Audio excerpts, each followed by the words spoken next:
'ਚ ਇੱਕ ਨਵੇਂ ਤੇ ਨਿਰਾਲੇ ਕਿਸੇ ਨਾਲ ਫਿਰ ਹਾਜ਼ਰ ਖਿਦਮਤ ਹਾਂ ਜਨਾਬ।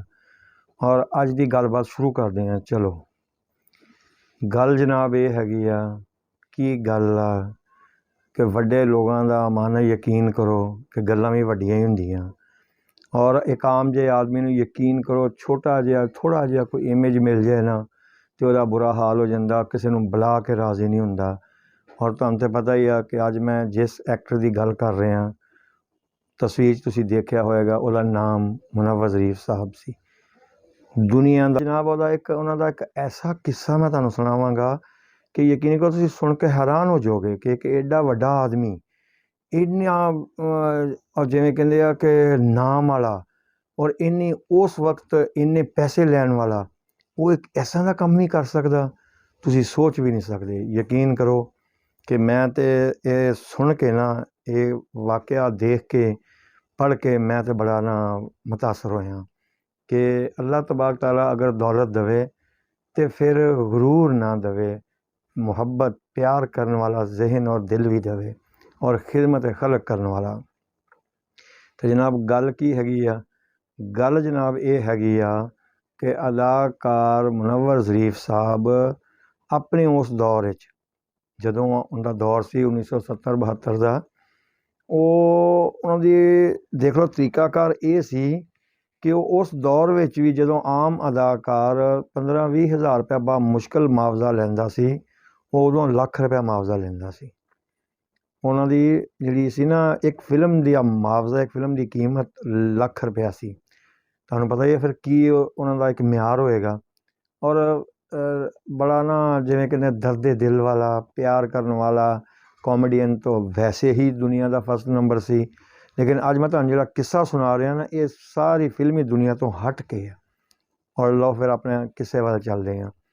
ਕਿੱਸਾ ਜਨਾਬ ਇਹ ਹੈਗਾ ਵਾ ਕਿ ਰੋਜ਼ਮਰਾ ਦੀ ਜਿਹੜੀ ਸੀ ਨਾ ਸ਼ੂਟਿੰਗ ਵਗੈਰਾ, ਉਹ ਤੋਂ ਫਾਰਗ ਹੋ ਕੇ ਉਹ ਆਪਣੀ ਗੱਡੀ ਉਹਨਾਂ ਕੋਲ ਉਸ ਵਕਤ ਬੜੀ ਆਲਾ ਗੱਡੀ ਸੀ, ਮਕਸਦ ਇਹ ਆ ਲੇਟੈਸਟ ਮਾਡਲ ਹੁੰਦਾ ਸੀ, ਆ ਰਹੇ ਸੀ।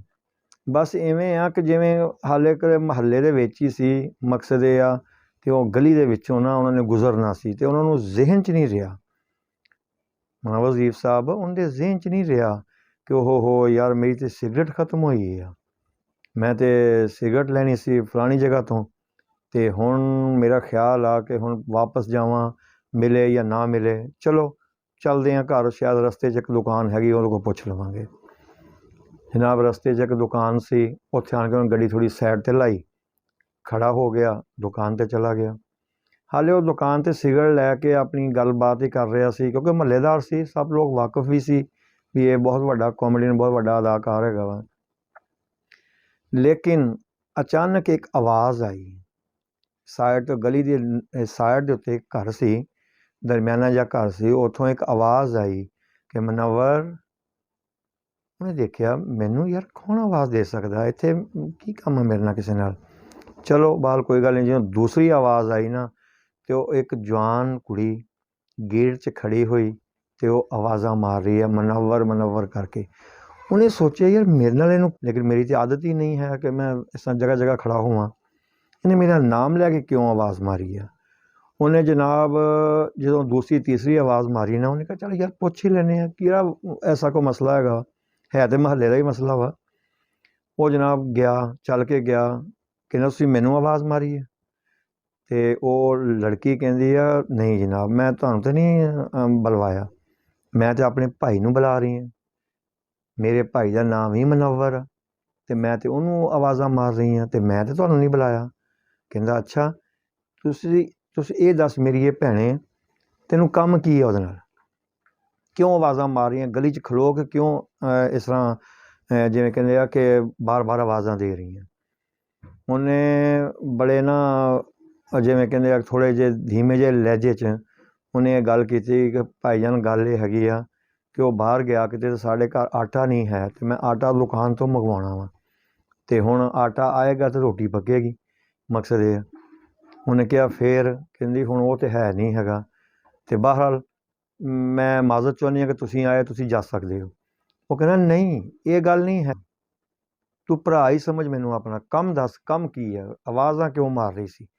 ਉਹਨੇ ਦੱਸਿਆ ਫਿਰ ਜਿਹੜਾ ਸਿਚੁਏਸ਼ਨ ਸੀ ਵੀ ਆਟਾ ਚਾਹੀਦਾ। ਹੁਣ ਦੇਖੋ ਇੱਕ ਏਡੇ ਵੱਡੇ ਐਕਟਰ ਦਾ ਤੁਸੀਂ ਕੰਮ ਦੇਖੋ ਯਾਰ, ਔਰ ਉਸ ਵੇਲੇ ਉਹਦਾ ਦੁਨੀਆ 'ਤੇ ਨਾਮ ਸੀ। ਤੁਸੀਂ ਸੋਚ ਸਕਦੇ ਹੋ ਕਿ ਕਦੀ ਇਸ ਤਰ੍ਹਾਂ ਵੀ ਹੋ ਸਕਦਾ ਵਾ? ਬੜਾ ਮੁਸ਼ਕਲ ਯਕੀਨ ਕਰੋ। ਥੋੜ੍ਹਾ ਜਿਹਾ ਨਾਮ ਬੰਦੇ ਦਾ ਪੈਦਾ ਹੋ ਜਾਵੇ ਨਾ, ਅਤੇ ਬੰਦੇ ਦਾ ਗਰਦਨ 'ਚ ਸਰੀਆ ਆ ਜਾਂਦਾ, ਗੱਲਬਾਤ ਉਹਦੀ ਬਦਲ ਜਾਂਦੀ ਆ, ਸਭ ਕੁਝ ਚੇਂਜ ਹੋ ਜਾਂਦਾ। ਹਾਲਾਂਕਿ ਜੇ ਉਹਨੇ ਕੁੜੀ ਨੇ ਕਿਹਾ ਸੀ ਕਿ ਜੇ ਨਹੀਂ ਮੈਂ ਤੁਹਾਨੂੰ ਆਵਾਜ਼ ਨਹੀਂ ਮਾਰੀ ਤਾਂ ਫੌਰਨ ਵਾਪਸ ਜਾ ਸਕਦਾ ਸੀ ਉਹ, ਲੇਕਿਨ ਉਹਨੇ ਕਿਹਾ ਨਹੀਂ, ਹੁਣ ਜੇ ਭਰਾ ਬਣ ਕੇ ਆਇਆ ਵਾਂ ਤਾਂ ਮੈਨੂੰ ਕੰਮ ਦੱਸ ਆਪਣਾ।